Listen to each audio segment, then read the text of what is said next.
Amém, amados. Bom, na semana passada, a gente tratou um pouco um texto que está em Lucas capítulo 4, que é o momento em que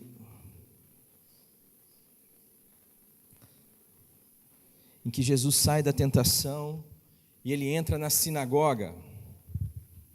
E ele tem uma fala muito poderosa, porque ali ele está iniciando o seu ministério. E ele diz assim: indo Jesus para Nazaré, onde fora criado, entrou num sábado na sinagoga, segundo o seu costume, e levantou-se para ler. Então lhe deram o livro do profeta Isaías, e abrindo o livro, achou o lugar onde estava escrito: o Espírito do Senhor está sobre mim, pelo que me ungiu. Quando ele diz assim, pelo que me ungiu, ele está dizendo assim: eu sou o ungido. Ou ele está dizendo: eu sou o Messias. E este Espírito ungiu com uma tarefa muito objetiva e clara.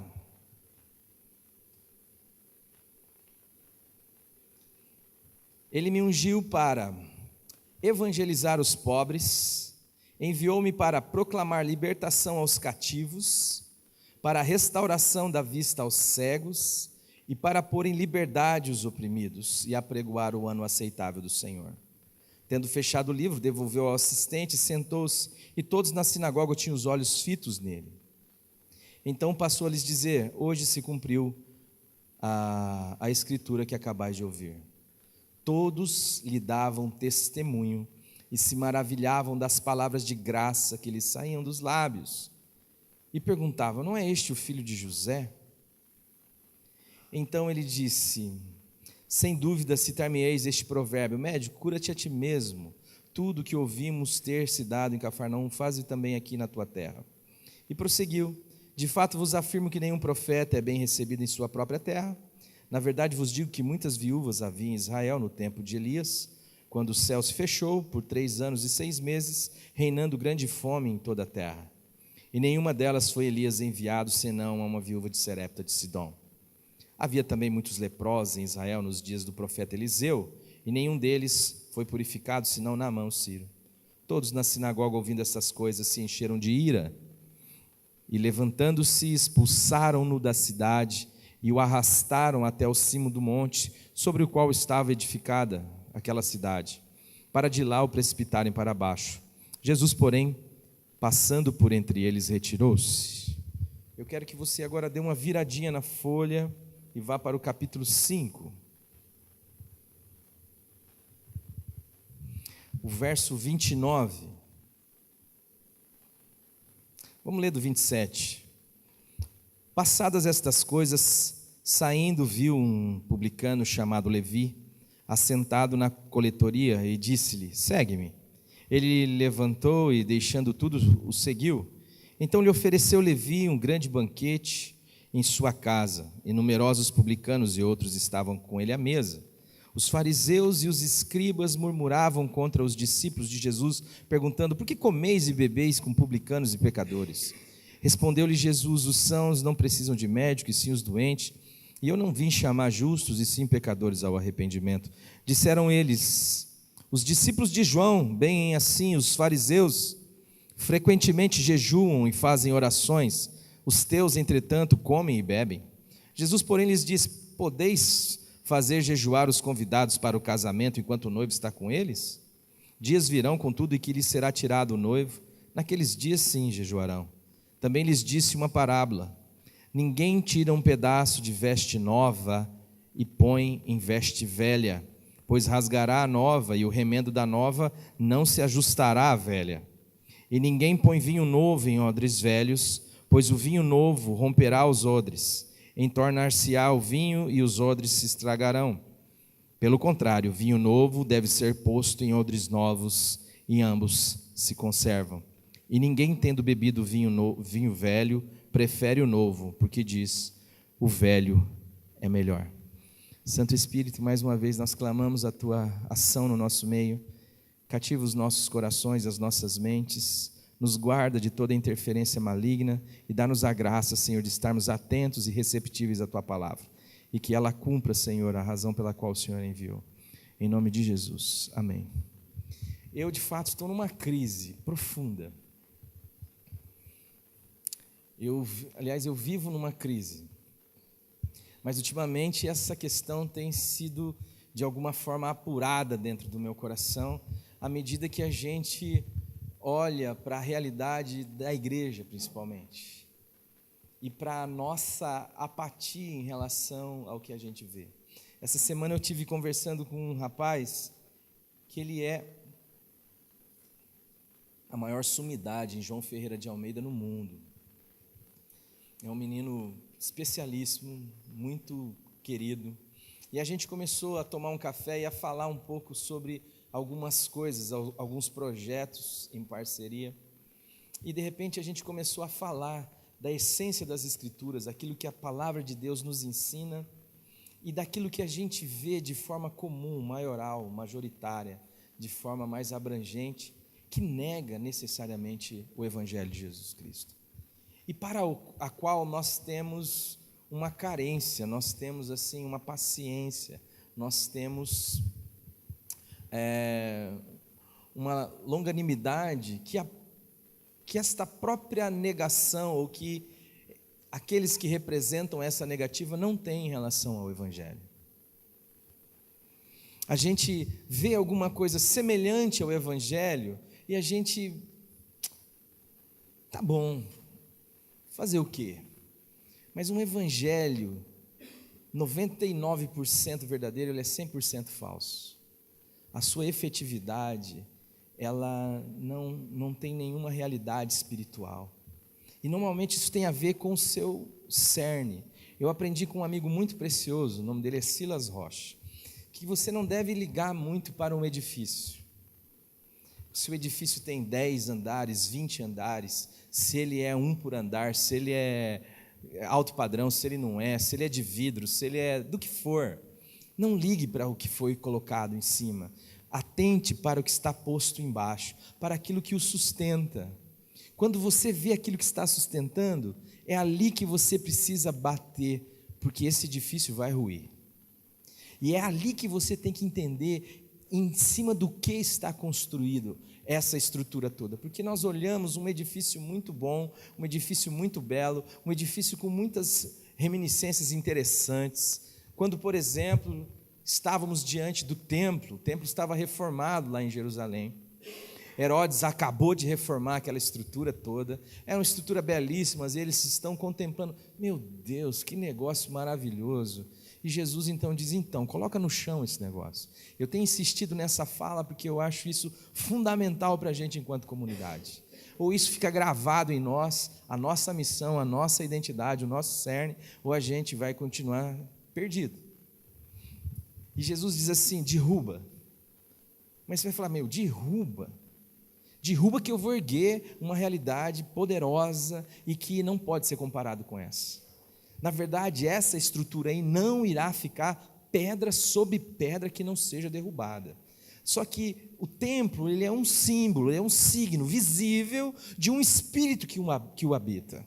E quando a gente olha lá para o capítulo 18 de Apocalipse, o grito do anjo é, caiu a grande Babilônia. Isso que a gente muitas vezes dedica a nossa vida, a nossa energia, a nossa juventude, os nossos dons, o nosso ministério para sustentar, não vai ficar de pé, vai cair.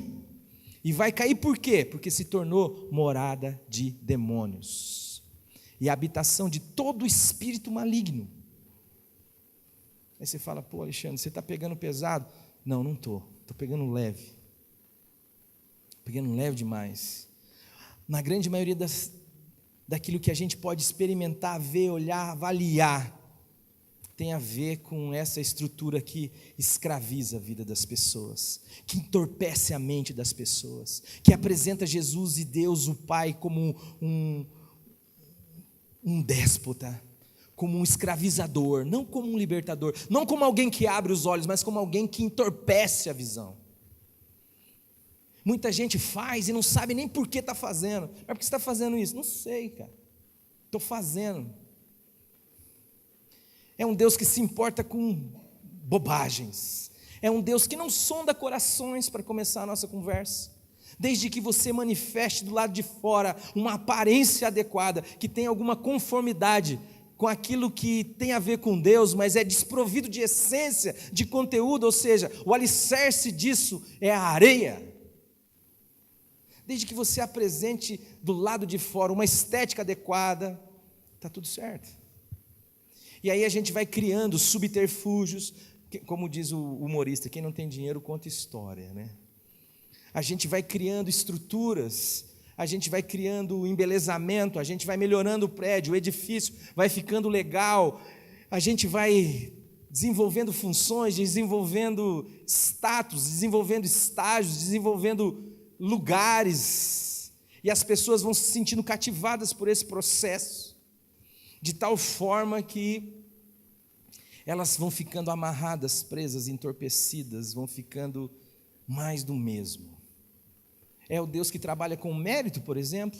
Jesus nunca apresentou um Deus do mérito, mas a gente apresenta o tempo inteiro. O Deus dos especiais. Ou você faz algo fantástico, que Deus olhe e o distinga como alguém especial, para que então Ele possa ouvir a sua oração, para que então Ele possa abençoar você, para que então Ele possa se dignar a olhar para você. Ou você, cara, vai ter uma vida meia boca. A obra de Jesus nunca é completa. Você tem sempre que fazer algo, porque se você não fizer algo, Jesus não é suficiente. E aí eu escravizo você, eu amarro você àquilo que eu lhe proponho. Há sempre um intermediador entre Deus e os homens, e não é Jesus, é o pastor, é o líder, é sei lá o que é, eles vão inventando aí uma série de coisas. Você nunca tem autonomia, você não entra pelo novo e vivo caminho, você sempre precisa, o cara vai vender um terreno, tem que um líder lá orar para abençoar o negócio. Você não pode entrar no seu quarto em secreto, e o seu pai que vem em secreto, ouvir a sua oração. Não, a gente vai criando, vai complexando, vai criando mecanismos cada vez mais complexos. Quem que entra nesse lugar? Não, você não pode entrar, você pode chegar até aí, irmão. Daqui para cá é outro que pode entrar. E esse outro que pode entrar daqui para cá, não pode entrar daqui para lá é só outro. A gente vai criando essas estruturas de intermédios, de gente que é fácil identificar se é de Deus ou se não é de Deus. Por quê? Porque a questão de ser de Deus ou de não ser de Deus é uma questão estética puramente. Eu quero saber o comprimento do seu cabelo, eu quero saber que roupa você usa, eu quero saber que lugar que você vai, eu quero saber que música você escuta, eu quero saber o que você fala. Coração, não preciso saber. Não me interessa saber. É simplesmente estético. Então você olha a estética e você diz assim, bom, aquele é de Deus, aquele não é de Deus. Você olha para si e fala, bom, neste período eu estou sendo de Deus, período que vem talvez eu não seja. Semana passada eu não fui de Deus, mas esta semana eu estou sendo de Deus. Uma vez que você consegue se avaliar do lado de fora e ver que as coisas que você está praticando do lado de fora têm a ver com o padrão estético, moral, religioso, cultural, apresentado como alguém que é de Deus. Só que isso, ao invés de gerar em você quebrantamento, gera em você altivez, gera em você a condição de olhar para o outro e dizer, eu não sou como aquele outro não é de Deus, eu sou de Deus.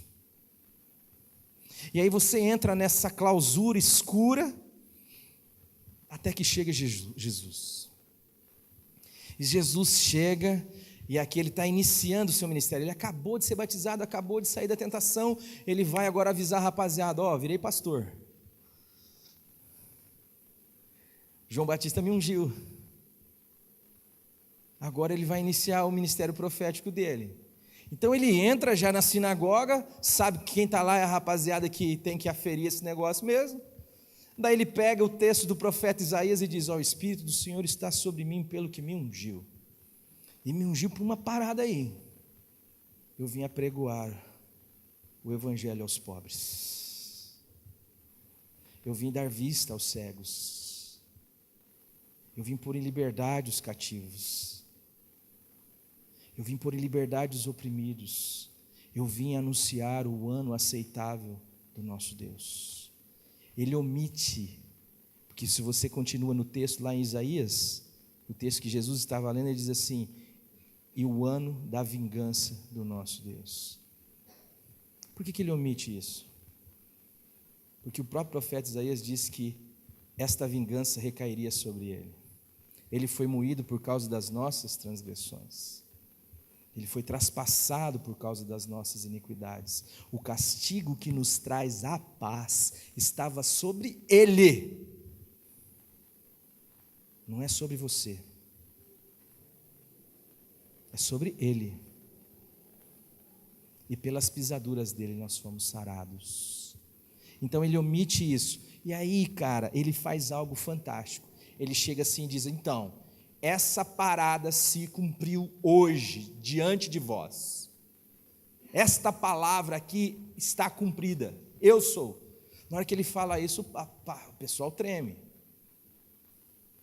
E aí ele começa a argumentar sobre isso, e o texto vai dizer que o pessoal começou a admirar, cara.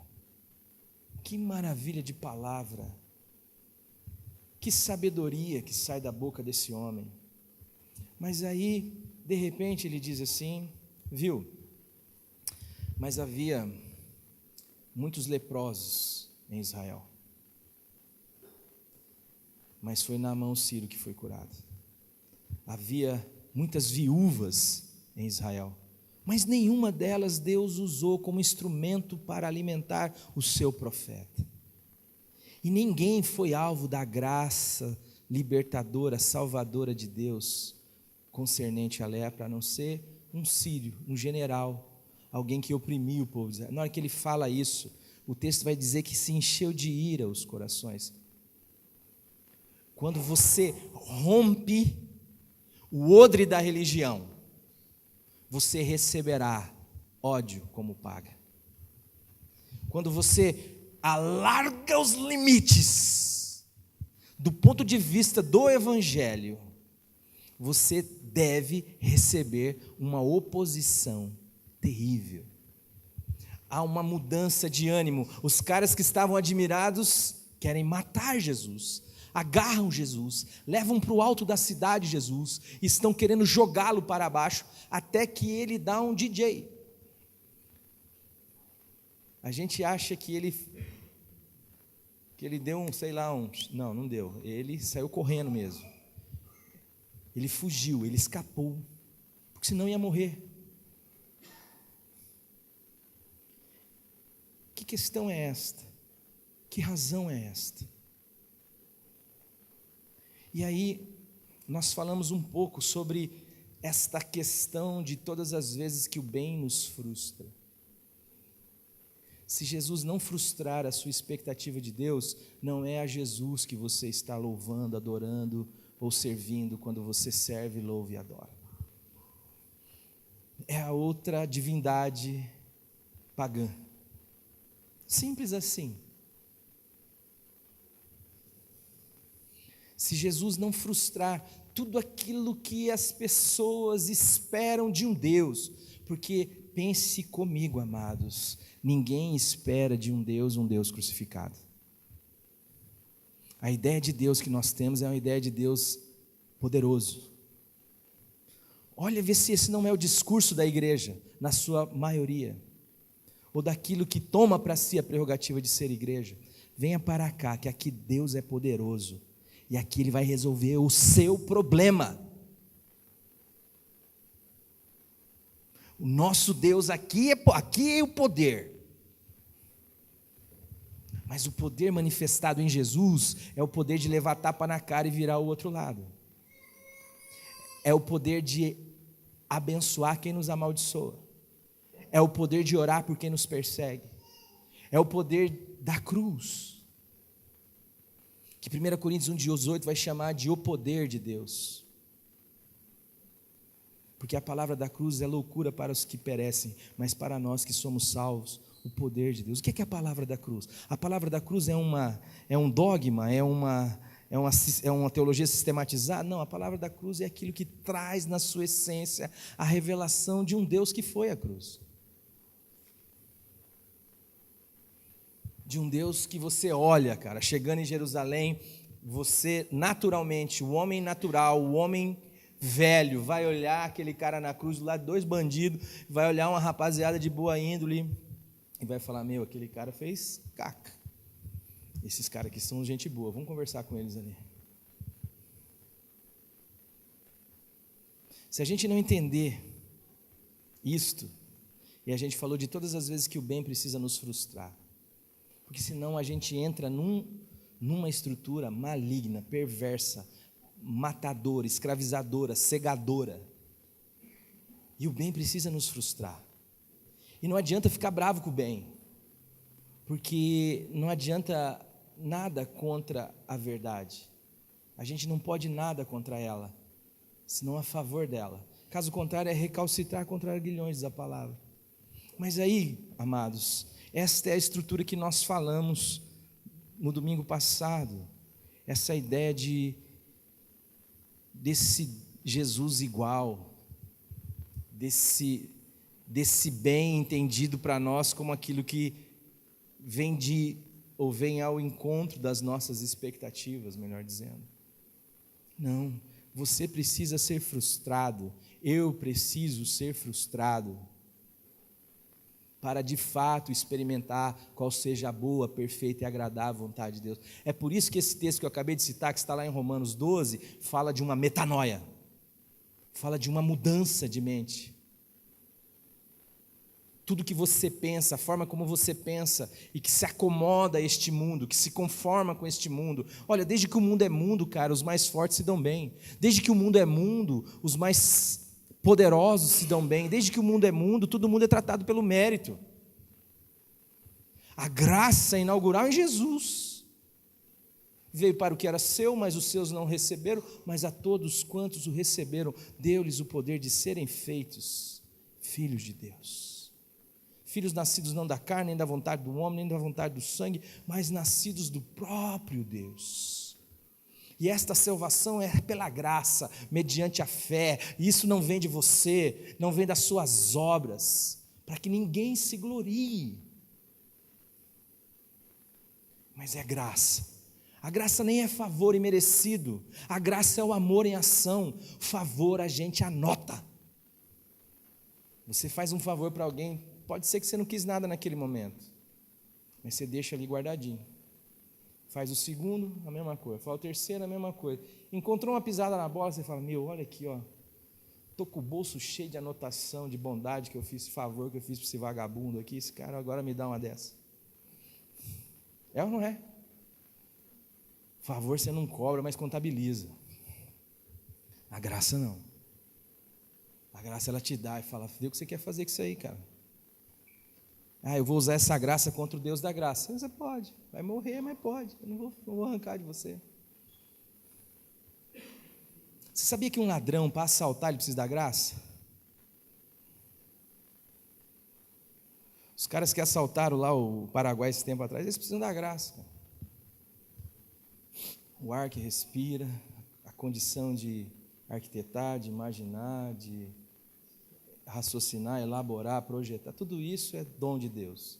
É o sol que nasce sobre justos e injustos, é a chuva que cai sobre maus e bons. Ele poderia ter usado isso para o bem, para o benefício, para algo que glorifique a Deus, onde Deus seja manifesto, mas ele usou contra o Deus da graça. Mas ainda assim Deus o sustentou. Dá para entender isso, meus amores? Se a gente não entender isso, a gente está complicado. O Evangelho não é uma extensão do Velho Testamento. O Evangelho é um rompimento com o Velho Testamento. Fica nego aí tocando chofar, nego, sei lá, carregando arca, nego... Irmão, desculpa. Toda a misericórdia do mundo. Isso não tem nada a ver com o Evangelho. Porque isso carrega o espírito do templo.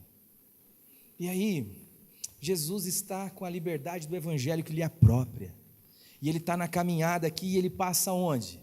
Ele passa na coletoria, o texto que nós lemos do capítulo 5. E lá tem um camarada chamado Levi. E ele passa na coletoria. Sabe o que é coletoria? É o lugar dos impostos. Ele passa lá e o camarada está lá. Ele fala: e aí, irmão, vamos andar comigo? E o cara larga tudo e fala: vamos andar. E o texto vai dizer que ele oferece um banquete ao Senhor. Ele oferece um churrasco ao Senhor. E aí, daqui a pouco, irmão, Jesus leva os amigos dele, os caras levam os amigos deles. Está cheio de publicano, está cheio de gente ali, amigo dos caras. E não é gente boa, não. É gente que não vai na igreja. E eu não estou falando isso para você não se reunir como igreja. É para você entender o tamanho da graça e da liberdade que Deus nos dá. Da diferença que é o evangelho para a religião. Da liberdade, da clareza que isso pode trazer. E do sentido e significado que isso pode dar a cada ação que você pratica em direção a Deus. Porque não é fruto mais do seu interesse. É fruto do seu amor e da sua consciência liberta. É fruto do fato que você vê. O novo nascimento é isso, amados, a condição de ver o reino. De tal modo que dizer a verdade não é o que eu faço para me dar bem. Dizer a verdade é o que eu sou em Jesus. Dizer a verdade não é o que eu faço para não ir para o inferno. Dizer a verdade é o que eu faço porque o céu me invadiu. Mas a gente começa a pôr esses critérios. E aí Jesus não tem esses critérios. Gente para ele é gente. E evangelho para ele é para todos. E ele fala: cara, vamos andar comigo. E o cara fala: eu quero andar com o Senhor. E eu estou tão feliz que eu estou com o Senhor. Porque eu não posso ir na igreja, eu não posso ir no templo, eu não posso ir na sinagoga. Agora o Senhor me dá essa moral. Eu estou feliz demais, Jesus. Eu quero fazer um churrasco lá em casa. Bora. Se os meus amigos puderem ir, eu quero. Então eu posso chamar os meus? Claro. E aí está ali, o texto está dizendo que logo, logo chega uma rapaziada, gente fina, gente boa, mas se puder evitar é melhor. É gente que não mata, é gente que não rouba, é gente que não adultera, é gente que dá o dízimo da hortelã e do cominho. Mas é gente que se puder evitar é melhor. E eles observam lá de fora e eles já vêm com uma censura. Pô, esses caras estão de brincadeira, esses caras comem e bebem com publicanos e pecadores. E aí, os discípulos de Jesus, eles ficam meio sem saber muito o que dizer, mas Jesus escuta, ele fala: ô, você está viajando, irmão? Você já viu São precisar de médico? Eu não tenho nada a ver com São, eu vim chamar pecador ao arrependimento. Eu vim falar com doente. E aí os caras já atropelam com uma questão puramente religiosa. Jejum. Eu contei essa história, vou contar de novo. Talvez alguém que está aqui hoje não estava no dia que eu contei. O cara chegou para mim e falou assim: pastor, estou fazendo um jejum diferente. Eu falei: é mesmo, cara? Pô, para mim jejum é deixar de comer, irmão. Daí ele falou assim: não, mas sabe o que é? Eu tenho um metabolismo tão assim, diferente, que eu fico 2, 3 dias sem comer, eu não sofro. Agora, se eu ficar sem videogame, rapaz, me dá um negócio. E aí eu falei assim: ô animal, quem disse para você que Deus quer o seu sofrimento? Pensa num Deus assim, gente. Não, eu vim para libertar, para anunciar o ano aceitável. O cara acha que o problema dele é sofrimento, é sacrifício. O Senhor já falou lá em Isaías, o Senhor fala na Bíblia: eu não quero sacrifício. Eu quero que vocês aprendam o que é misericórdia. Misericórdia quero, não sacrifício. Eu quero que vocês entendam, consigam se colocar na condição do outro, de sofrer a mesma miséria do outro, de ter um coração, uma córdia. Misericórdia é de se identificar com o outro,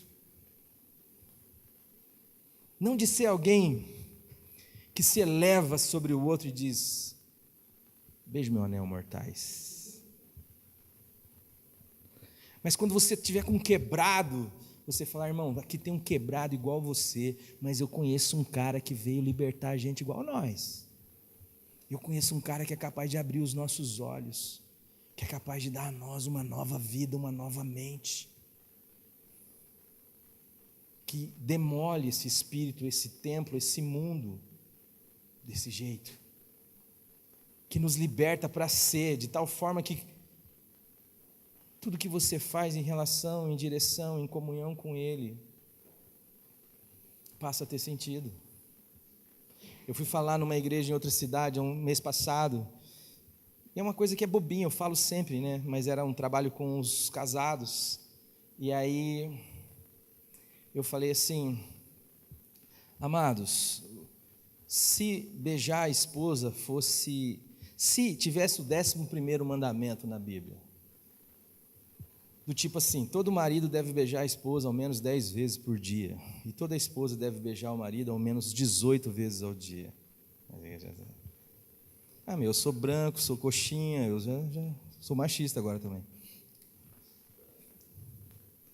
Tá, e aí beleza. Se for dormir 10h30, 11h30 você tem um pesadelo. Sabe aquele pesadelo assim, quando você está no sonhando, você está com aquela vontade de fazer xixi assim, daí você sonha que está fazendo xixi, já fez isso? Não? Todo mundo aqui já, né? Só que você sonhou, o pesadelo é o seguinte: não beijei minha mulher. Aí você acorda assustado, fala, meu Deus. Aí ao invés de você ir no banheiro fazer xixi, você fala, puxa vida, eu preciso beijar ela 10 vezes. Aí você acorda, bem, oi, filho, o que aconteceu? Acorda, mulher, o que aconteceu? Não, rapidinho aqui.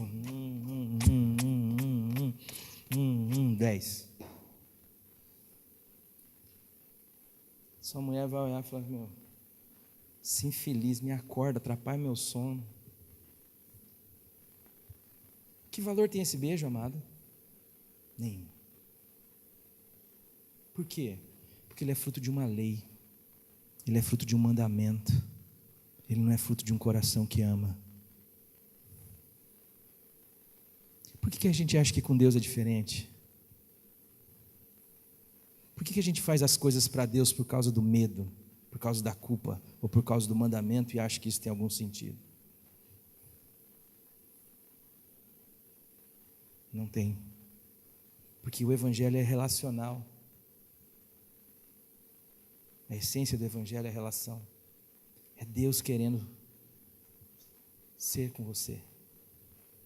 Deus quer o seu coração. Deus quer você. Simples assim. Mas esses caras estão lá, amados, e eles evocam essa relação do jejum. Aí Jesus fala, meus irmãos, nós estamos numa festa aqui, cara, vocês vão querer atrapalhar a festa. Vem uma expressão na minha cabeça, mas eu não posso falar aqui agora. E vocês agora, cara, os caras estão comigo, deixa os caras comer, pelo amor de Deus, os caras estão com o Senhor da glória. Amanhã depois eu vou sair fora, talvez ele jejue nesse momento, mas deixa os caras sossegados comigo. Aí Jesus fala, sabe qual que é o problema? Eu vou explicar o problema para vocês. O problema, irmão, é que não se põe vinho novo em odre velho. Vocês estão com uma velharia aí, e eu estou com uma novidade aqui. É por isso que o Evangelho chama Boa Nova. É uma novidade legal. O problema que vocês precisam entender, irmão, é que não dá para pegar o pano de uma roupa zero. Né, Nando?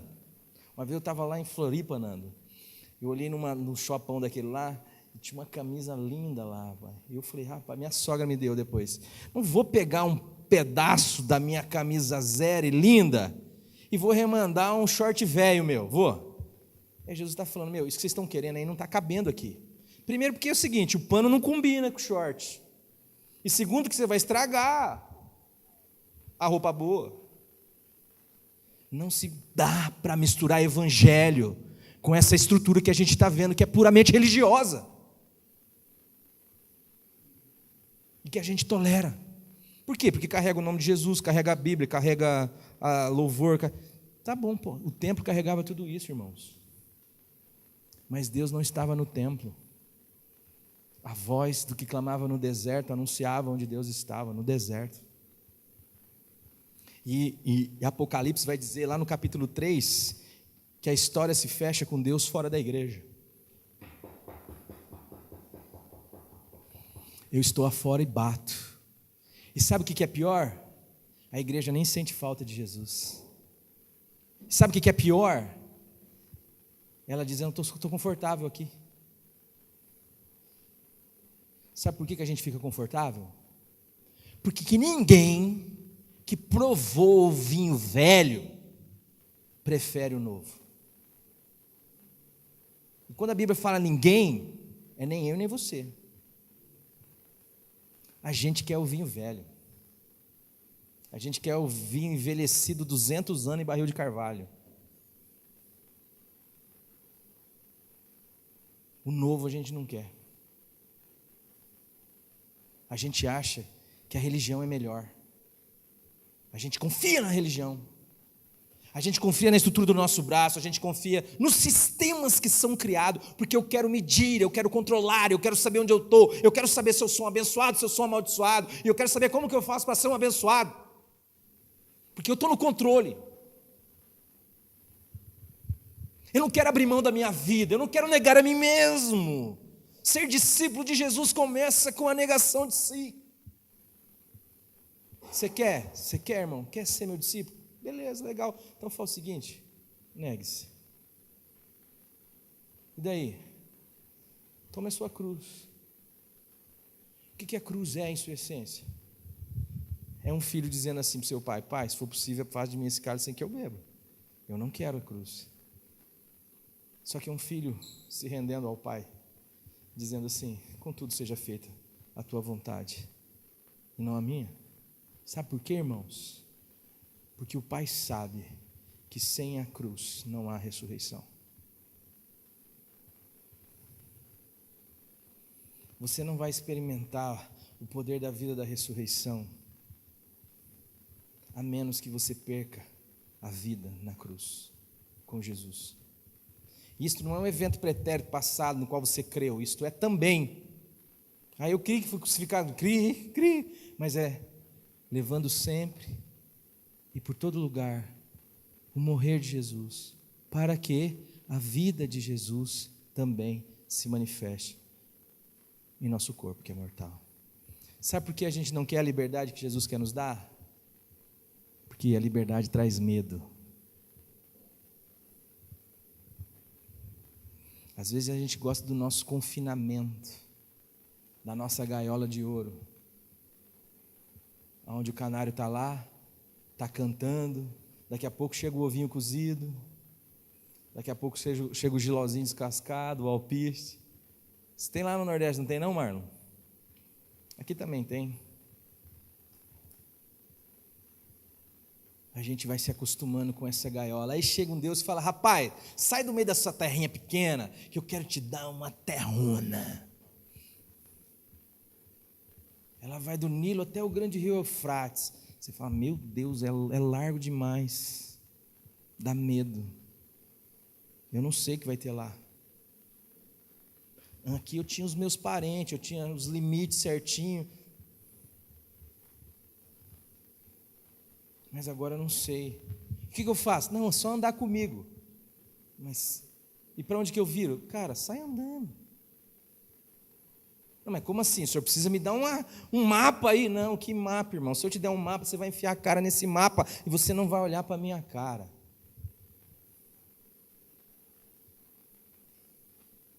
Se eu te der um mapa, irmão, o mapa da mina, você me abandona de vez.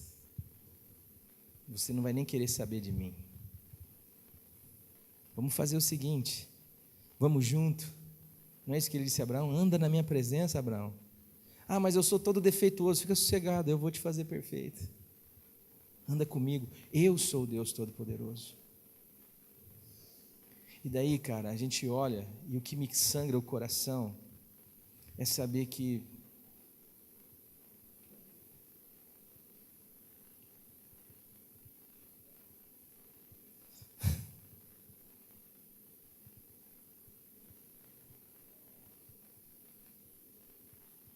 ninguém quer ouvir isso.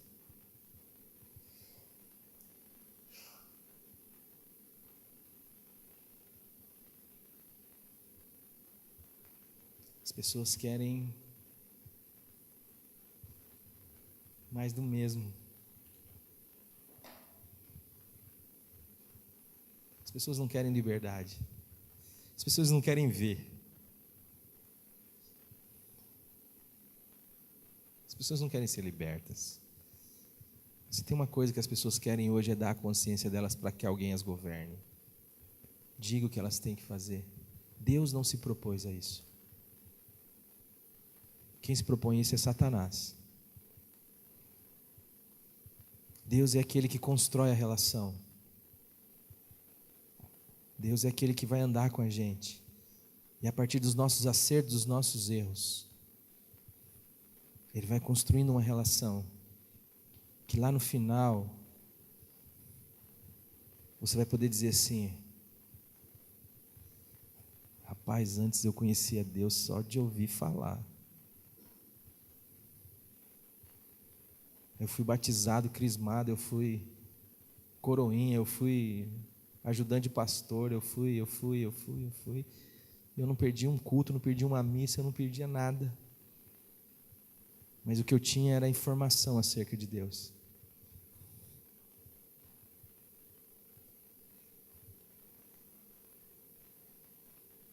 Mas hoje te veem os meus olhos. Hoje eu entrego meu filho para ser tostado na fogueira.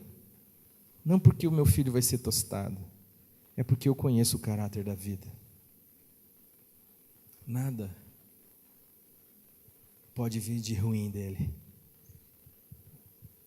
Quando Abraão faz isso, o escritor aos Hebreus vai dizer que o que está no coração dele é: ele vai ressuscitar o meu filho se isso se efetivar. E isso é a confiança num caráter. E a gente só confia num caráter que a gente conhece. E a gente só conhece quando a gente anda, se relaciona. Mas a palavra de Deus vai dizer: andarão dois juntos se não houver entre eles acordo. Você quer que seja do seu jeito? Deus só tem um jeito, só tem um caminho. Para que servem os meus atalhos? Para eu me perder, para eu me desviar do caminho.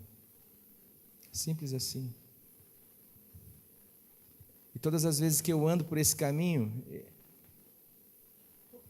eu toco a vida. E todas as vezes que eu pego os meus atalhos, o que eu experimento é morte. Volta tudo ao normal da perdição, né? Eu continuo andando para mim, o que importa é a minha vontade, por isso as minhas relações são complicadas, por isso que quando dá tudo certo eu me torno um monstro, quando dá tudo errado eu me torno um murmurador. Quando dá tudo certo eu piso em todo mundo, quando dá tudo errado eu fico murmurando. O que dói no meu coração é essa fala de Jesus: mas ninguém que provou o vinho velho prefere o vinho novo, porque diz sim, o velho é melhor. Mas nós não temos outro vinho para dar aqui não, amados. O nosso vinho aqui tem que ser novinho. Vinho novo. É o vinho que, ao invés de tirar a sua consciência, te dá a consciência. Ao invés de te colocar numa cadeia, te liberta. Ao invés de anunciar para você o medo de Deus, anuncie o ano aceitável do nosso Deus.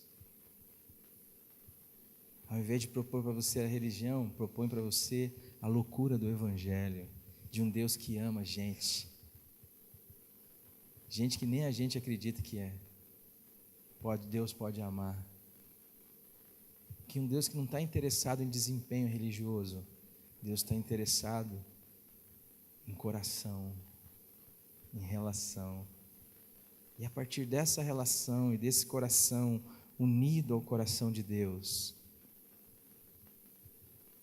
a vida de Deus vai se expressando em nós. A vida cristã não é uma supressão da vida velha, uma repressão da vida velha, é uma expressão da vida nova. A vida velha você vai ver o tempo inteiro em você. Paulo, está escrevendo carta aos Romanos, está escrevendo o capítulo 7, ele olha para ele e fala assim: rapaz, eu olho para mim e não vejo bem algum na minha carne. Eu sinto que em mim, isto é, na minha carne, não habita bem algum. E você fica olhando para você, esperando que você melhore. Não, amado, você não vai melhorar.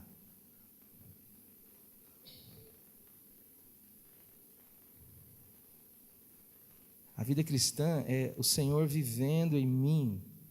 É você olhar e pela fé obedecer, não porque você olhou e se achou melhor. É porque você olhou, se viu pior ainda e falou: Senhor Jesus, eu preciso da tua vida e vou andar em direção àquilo que a tua palavra me orienta. Alguém aqui abre mar? Tem a moral de abrir mar aqui? Alguém tem? Não. Se você disser assim, eu tenho a manha de abrir mar, eu falo: irmão, você surtou. Tem gente que acha.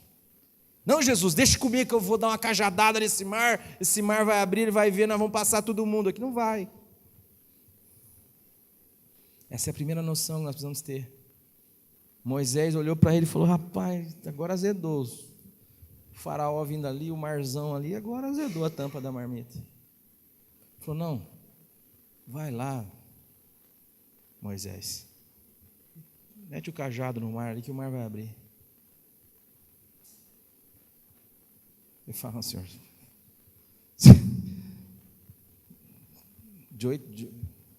vai garantir sou eu, ele fala para Moisés. Aí Moisés, tem uma hora, cara, que Moisés ele vai ter que atravessar a extensão da praia. Imagina quanta coisa apareceu na cabeça dele. Tocar no mar. Por que ele não falou: Deus, abre o mar, daí nós passa. Não. Nós dois juntos. Você e eu. Atravessa e toca que eu abro. Pô, o cara vai ali.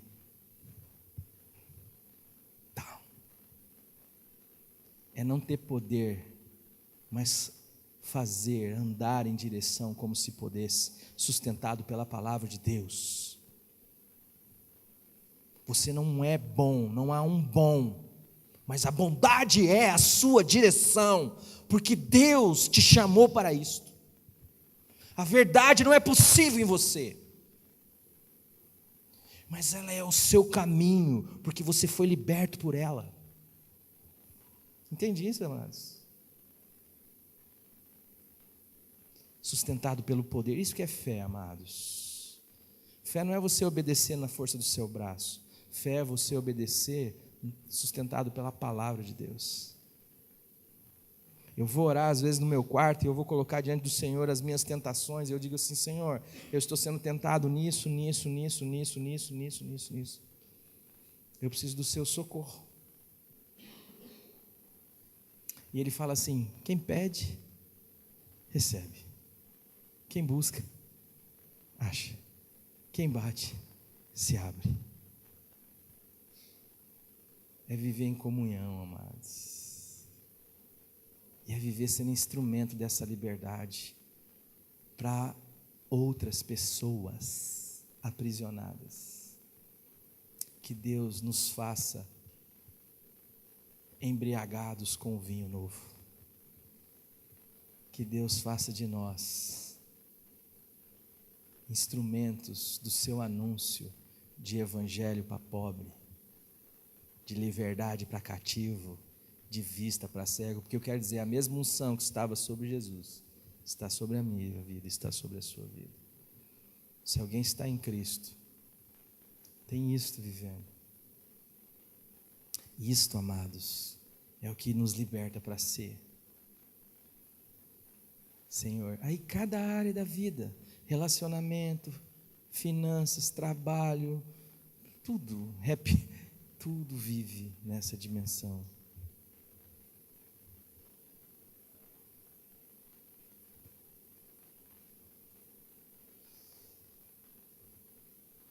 Essa estrutura que tentou matar o vinho velho, ela continua, essa estrutura que tentou matar o vinho novo, continua até os nossos dias. E não é possível a gente aceitá-la de forma inerte. Pelo menos dentro do nosso peito, uma bandeira de protesto há que se levantar e dizer assim: Senhor, eis-me aqui, usa-me a mim. Eu falei na quarta-feira na minha casa, nós não precisamos de uma igreja nova em Londrina,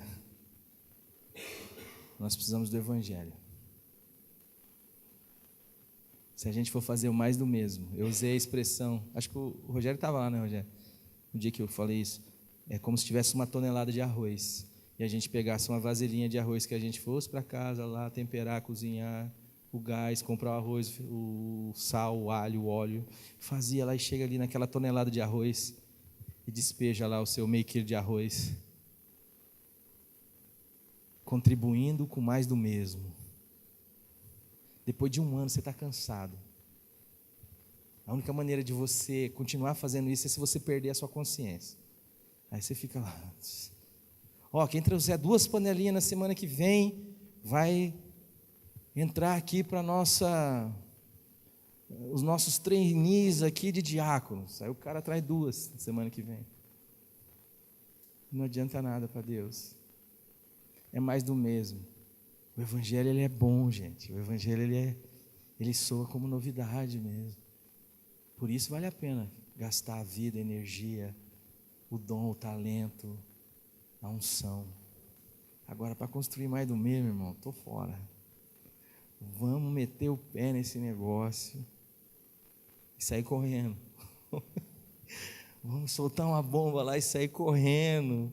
E aonde a gente for correndo, a gente vai falando, Jesus é bom, o evangelho é bom. A religião não. Você quer isso? Porque não é uma questão de poder, é uma questão de querer. Ele falou, se alguém puder ser meu discípulo, ele falou, não, ele falou, se alguém quiser ser meu discípulo. Então essa é a minha oração, que Deus avive uma igreja nessa cidade, que tenha coragem de anunciar que o vinho novo é melhor que o vinho velho. Curve sua cabeça, por favor. Pai querido, restaura-nos em nome de Jesus. Dá-nos, ó Pai, a condição e a fé, a coragem para testemunhar como Jesus na sinagoga anunciou o evangelho, anunciou sua missão, se colocou como Messias, ungido. Nós não somos o Messias, Senhor, mas nós somos um com o Messias. E Ele disse que nós faríamos obras maiores do que as que Ele fez. Mas nós só queremos, Senhor, contribuir com a nossa vida, para que outras vidas possam conhecer o Deus e Pai de nosso Senhor Jesus Cristo. Para que outras vidas possam enxergar, para que outras vidas possam ser libertas, para que outras vidas possam desfrutar do seu ano aceitável, possa desfrutar da sua boa notícia.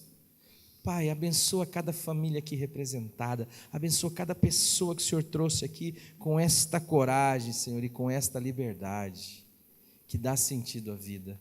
Aviva a tua igreja nesta cidade e aviva, Senhor, como nós cantamos, Senhor, hoje aqui, este fogo em nós, Senhor. Que o Senhor nos dê esta alegria. A gente se entristece quando a gente faz mais do mesmo, mas quando a gente está diante de uma novidade boa como é o Evangelho, o nosso coração se alegra.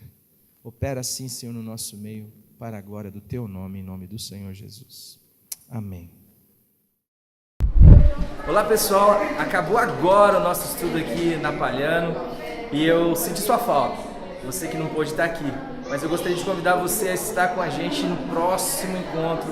Na realidade acontece todos os domingos às 19 horas aqui no Centro de Convenções do Hotel Londres Star, do ladinho do Buffet Atlântico e do ladinho, pertinho aqui a 900 metros do Shopping Catuaí. Venha pra cá, tem estacionamento aqui em frente, tem o ônibus que passa aqui em frente, você da região da Gleba aqui, venha pra cá participar com a gente, estudo bíblico na Palhano, todos os domingos às 19 horas. O evangelho é lindo, a religião não presta. Um beijo.